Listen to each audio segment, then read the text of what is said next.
नारियल पानी और गन्ने का रस इन दोनों का ही गर्मी के मौसम में आमतौर पर इस्तेमाल किया जाता है। लेकिन इन दोनों के बारे में एक बात ऐसी है जिसे आप में से ज्यादातर लोग अभी तक नहीं जानते, और वो ये कि ये दोनों ही तासीर में ठंडे होने के बावजूद इनके फायदे में जमीन आसमान का फर्क होता है। गन्ने के रस का एक एनर्जी ड्रिंक की तरह इस्तेमाल किया जाता है, लेकिन नारियल पानी का इस्तेमाल किसी एनर्जी ड्रिंक की तरह कम और इलेक्ट्रोलाइट ड्रिंक की तरह ज्यादा किया जाता है। पर आखिर गन्ने के रस को एनर्जी ड्रिंक और नारियल पानी को इलेक्ट्रोलाइट ड्रिंक बोलने का क्या मतलब है? क्या एनर्जी सिर्फ गन्ने का रस पीने से ही मिलती है, नारियल पानी से नहीं मिलती? और ये इलेक्ट्रोलाइट क्या होता है जो सिर्फ नारियल पानी में ही पाया जाता है पर गन्ने के रस में नहीं मिलता? अगर सुबह खाली पेट इन दोनों में से किसी एक को अपने डेली डाइट में शामिल करना हो तो किसे चुनना ज्यादा बेहतर होगा? और सबसे जरूरी, इन दोनों का ही पीना किसके लिए फायदेमंद हो सकता है और किसके लिए नुकसानदायक? आइए आसान भाषा में जानते हैं।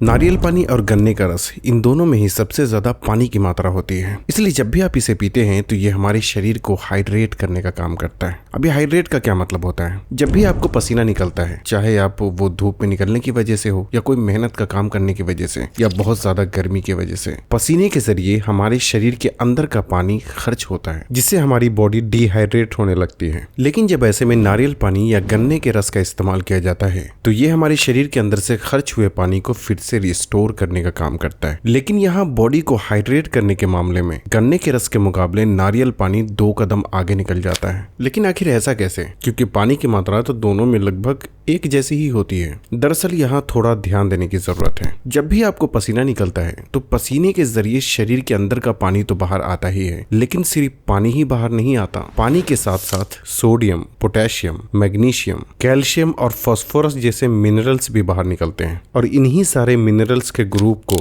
इलेक्ट्रोलाइट के नाम से जाना जाता है, जिस मामले में नारियल पानी के साथ गन्ने के रस का कोई भी मुकाबला नहीं होता। जैसे कि आप एक गिलास गन्ने के रस का इस्तेमाल करते हैं तो इससे हमारे शरीर को लगभग 60 मिलीग्राम पोटेशियम मिलता है, जो कि हमारे शरीर की पूरी दिन की जरूरतों के हिसाब से लगभग 2% होता है। लेकिन उतने ही नारियल पानी के इस्तेमाल से हमारे शरीर को लगभग 600 मिलीग्राम पोटेशियम मिलता है, जो कि हमारे पूरे दिन की जरूरतों का लगभग 17% होता है, जो कि गन्ने के रस के मुकाबले लगभग 8 गुना से भी ज्यादा होता है। पोटेशियम हमारे शरीर में पानी की मात्रा को बैलेंस करने के साथ साथ दिमाग से हमारी मसल्स तक और मसल्स से दिमाग तक सिग्नल को भेजने का काम करता है। अब इससे हमें फायदा क्या होता है? इससे हमें फायदा ये होता है कि जब भी हम कोई भी मेहनत का काम करते हैं, कहीं आप जिम कर रहे हैं या कोई स्पोर्ट्स खेल रहे हैं जिसमें भाग दौड़ करना पड़ता है, या चलना फिरना, या किसी भी तरह की कोई एक्टिविटीज आप करते हैं, तो उसमें मसल्स का एक बहुत बड़ा रोल होता है। हमारे शरीर की जो भी मसल्स होती है उसके साथ देने से ही हम किसी भी काम को बहुत ही अच्छी तरीके से कर पाते हैं। नहीं तो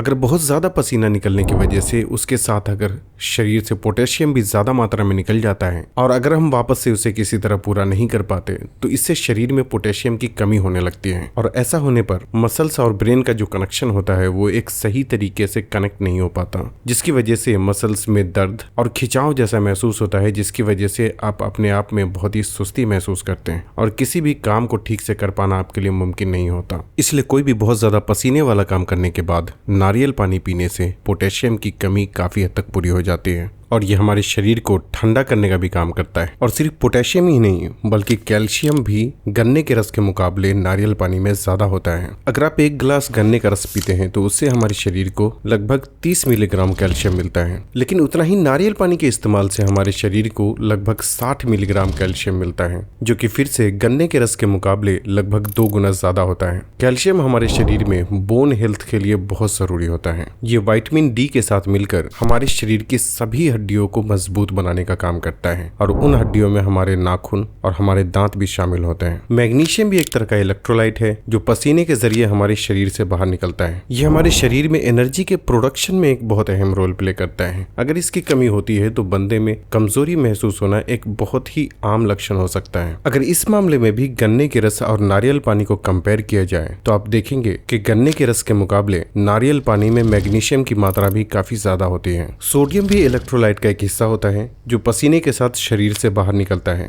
ये शरीर में ब्लड प्रेशर को मैनेज करने और पानी के लेवल को बैलेंस करने के लिए बहुत जरूरी होता है, और इस मामले में भी नारियल पानी से गन्ने के रस का कोई मुकाबला नहीं होता। पर चलो यहाँ एक बात तो समझ में आई कि इलेक्ट्रोलाइट गन्ने के रस के मुकाबले नारियल पानी में ज्यादा होता है, लेकिन फिर गन्ने के रस में क्या चीज ज्यादा होती है? आखिर कुछ तो होगा जो नारियल पानी के मुकाबले गन्ने के रस में ज्यादा मात्रा में पाया जाता हो। बिल्कुल है, 2 मामले में गन्ने का रस नारियल पानी को पीछे छोड़ देता है। एक तो है इसमें पाए जाने वाला कार्बोहाइड्रेट और दूसरा है आयरन। जब आप एक ग्लास नारियल पानी का इस्तेमाल करते हैं तो इससे हमारे शरीर को करीब 10 से 15 ग्राम कार्बोहाइड्रेट मिलता है। वहीं उतना ही गन्ने के जूस का इस्तेमाल करने से हमारे शरीर को लगभग 40 से 50 ग्राम कार्बोहाइड्रेट मिलता है, जो कि नारियल पानी के मुकाबले गन्ने के रस में काफी ज्यादा होता है। पर आखिर ये कार्बोहाइड्रेट होता क्या है? कार्बोहाइड्रेट वो चीज होती है जो हमारे शरीर के अंदर जाकर ग्लूकोज में तब्दील होता है और ग्लूकोज हमारे शरीर को एनर्जी प्रदान करने का काम करता है। अब यहाँ से जरा ध्यान से देखना, चाहे नारियल पानी हो या गन्ने का रस, इसका राह चलते तो लोग इस्तेमाल करते ही हैं, लेकिन इसके अलावा और कौन कौन सा वक्त है जब इसका इस्तेमाल करके ज्यादा से ज्यादा फायदा उठाया जा सकता है? ये तो हम जान ही चुके हैं कि गन्ने के रस में कार्बोहाइड्रेट की मात्रा ज्यादा होने की वजह से ये हमारे शरीर को एनर्जी प्रदान करने का काम करता है। और पता है कि हमें एनर्जी की जरूरत कब होती है? जाहिर सी बात है, हमें ज्यादा एनर्जी की जरूरत तब पड़ती है जब हम कोई बहुत ही मेहनत का काम करते हैं। वो मेहनत दिमागी भी हो सकती है और शारीरिक भी।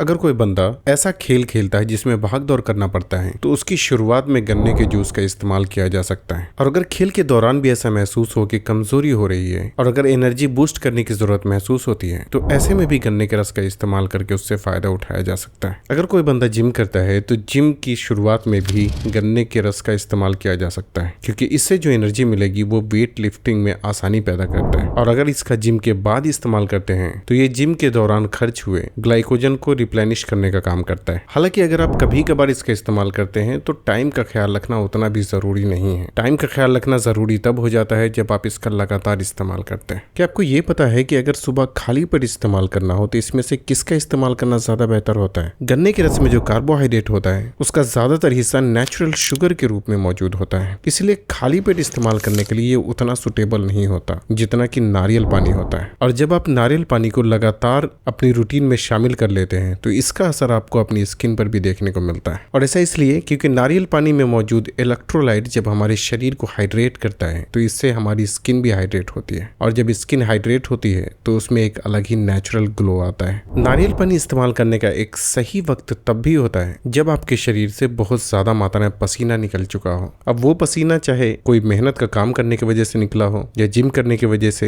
या फिर बहुत ज्यादा गर्मी की वजह से, पसीने के साथ जो आपके शरीर से इलेक्ट्रोलाइट बाहर निकलता है, जब आप नारियल पानी पीते हैं तो ये उसे रिकवर करने का काम करता है। और इस मामले में नारियल पानी अपने आप में हीरो होता है। अगर आप गन्ने के रस में नींबू, पुदीना या जीरा पाउडर जैसी चीजों को मिक्स करके इस्तेमाल करना चाहते हैं तो इसमें भी कोई प्रॉब्लम की बात नहीं है, बल्कि इन चीजों को मिक्स करने से गन्ने के रस के फायदे और भी ज्यादा बढ़ जाते हैं। और ऐसा इसलिए क्योंकि नींबू के रस में सिट्रेट होता है जो कि हमारे शरीर में किडनी स्टोन को बनने से रोकने का काम करता है। इसमें विटामिन सी की भी ज्यादा मात्रा होने की वजह से ये स्किन और इम्यून फंक्शंस के लिए भी बहुत फायदेमंद होता है। इसमें पुदीना मिक्स करने से ये शरीर को और भी बेहतर तरीके से ठंडक प्रदान करने का काम करता है। और ऐसा इसलिए क्योंकि पुदीना की तासीर भी अपने आप में ठंडी होती है और इसमें मिलाया गया जीरा पाउडर आपके डाइजेशन को इम्प्रूव करने का काम करता है। गन्ने का रस लिवर को हील करने में भी मददगार होता है, इसलिए इसका जॉन्डिस में इस्तेमाल करना काफी फायदेमंद माना जाता है। इसमें थोड़ी मात्रा में आयरन भी पाया जाता है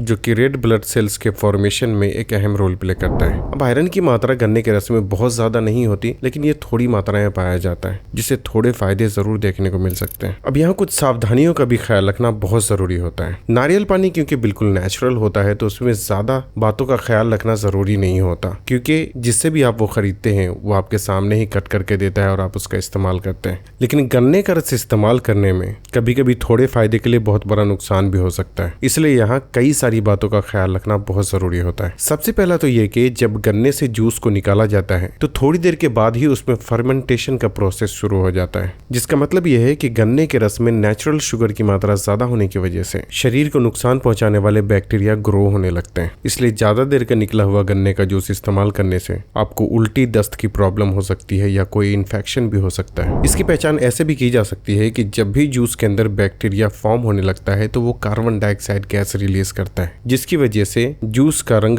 डार्क होने लगता है। तो जब भी आपको आपको गन्ने का जूस ज्यादा डार्क कलर का नजर आए तो आपको उसे नहीं खरीदना चाहिए, या फिर आपको कोशिश ये करनी चाहिए कि जूस अपने सामने ही निकालवा कर उसका इस्तेमाल करना चाहिए और साफ सफाई के मामले को भी बिल्कुल भी नजरअंदाज नहीं करना चाहिए। लेकिन इतना सब कुछ करने के बावजूद गन्ने का रस हर किसी के लिए फायदेमंद नहीं होता, और ऐसा इसलिए क्योंकि गन्ने का रस का ग्लाइसेमिक इंडेक्स बहुत ज्यादा होने की वजह से जब हम इसे पीते हैं तो ये ब्लड शुगर को इंक्रीज करने का काम करता है, जो कि 4 तरह के लोगों को फायदे के बजाय नुकसान पहुंचा सकता है। पहले तो ऐसे लोग जो डायबिटीज के मरीज हैं, अगर उनका ब्लड शुगर अचानक से बढ़ता है तो ये इनके लिए प्रॉब्लम क्रिएट कर सकता है। दूसरे वो लोग जिनका वजन पहले से बहुत ज्यादा बढ़ा हुआ है और वो वजन कम करने का ट्राई कर रहे हैं, ऐसे लोगों को भी गन्ने का रस या तो अवॉइड करना चाहिए या बहुत कम मात्रा में इस्तेमाल करना चाहिए। जिन लोगों के चेहरे पर एक्ने पिंपल्स की प्रॉब्लम होती है उन्हें भी गन्ने का रस सोच समझकर ही इस्तेमाल करना चाहिए, क्योंकि ये ब्लड शुगर को इंक्रीज करने की वजह से पिंपल्स की प्रॉब्लम और भी ज्यादा बढ़ सकती है। जिन औरतों में पीसीओडी की प्रॉब्लम होती है उनके शरीर में भी पहले से ही इंसुलिन रेजिस्टेंट की प्रॉब्लम चल रही होती है और उस प्रॉब्लम को गन्ने का जूस और भी बढ़ा सकता है। हालांकि कभी कभार थोड़ा इस्तेमाल करने में कोई प्रॉब्लम की बात नहीं है। नारियल पानी में नेचुरल शुगर की मात्रा कम होने की वजह से नॉर्मली ये ज्यादातर लोगों के लिए सेफ होता है, लेकिन फिर भी कुछ लोग ऐसे होते हैं जिसे इससे एलर्जी होती है, जिसकी वजह से उनके लिए इसको पचाना थोड़ा मुश्किल होता है और ऐसे में पेट दर्द या दूसरी प्रॉब्लम देखने को मिल सकती है। तो ऐसे लोगों को इसका इस्तेमाल नहीं करना चाहिए। वीडियो के नीचे कमेंट करके अपनी राय जरूर दें और इस वीडियो को लाइक करके उन लोगों से शेयर करना भी ना भूलें जिसे इसकी जरूरत है।